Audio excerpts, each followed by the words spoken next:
Assalamualaikum warahmatullahi wabarakatuh. Selamat siang, semoga selalu bahagia. Perkenalkan, nama saya Safitri Ayuning Tias, delegasi SMA Negeri 1 Kendal. Sebagai pembicara satu tim afirmasi, hendak menyampaikan pembahasan dan argumentasi saya dan tim saya mengenai mosi Dewan ini menyetujui pembatasan sepeda motor sebagai moda transportasi. Pertama-tama, limitasi dari debat ini adalah peraturan perundang-undangan untuk wilayah NKRI atau Negara Kesatuan Republik Indonesia. Berikutnya, sebelum memasuki pembahasan dan argumentasi, marilah kita samakan pandangan dan persepsi kita mengenai mosi kali ini dengan membahas kata-kata kunci dari mosi kali ini. Kata kunci yang pertama adalah pembatasan.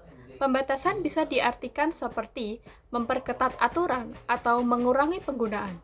Kata kedua yaitu sepeda motor. Sepeda motor adalah kendaraan atau alat transportasi yang digerakkan dengan tenaga mesin beroda dua dengan memanfaatkan energi tertentu untuk bergerak.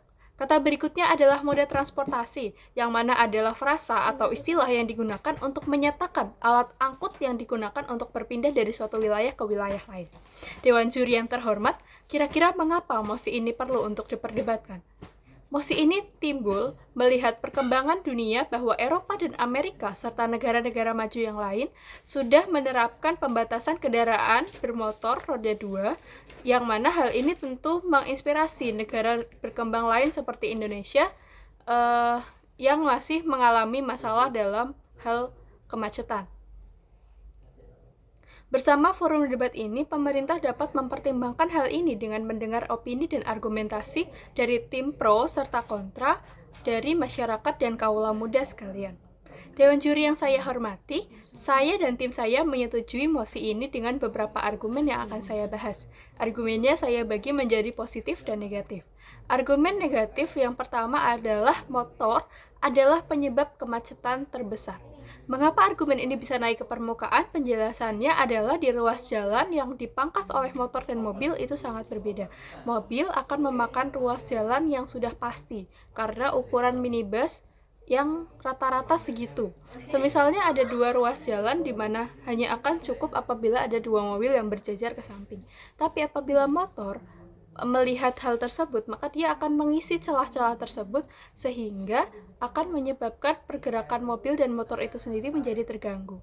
Jadi, pada akhirnya pergerakan motor dan mobil tersebut akan menjadi lebih pelan dan karena untuk menghindari gesekan dan kecelakaan.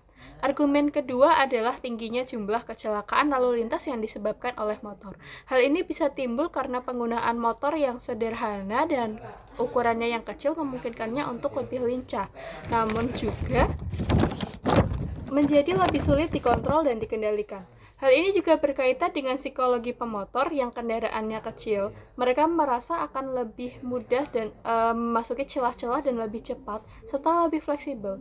Namun dengan ini tingkat kewaspadaan dan hati-hati pemotor menjadi lebih kecil. Dengan ini kecelakaan menjadi rawan terjadi serta pemotor rata-rata menjadi lebih ugal-ugalan seperti dengan melakukan standing atau yang orang-orang sebut sebagai jumping di jalanan yang lebih halus, dan mereka akan cenderung memilih untuk berkebut-kebutan karena kecepatan motor yang lebih mudah diatur daripada kecepatan mobil.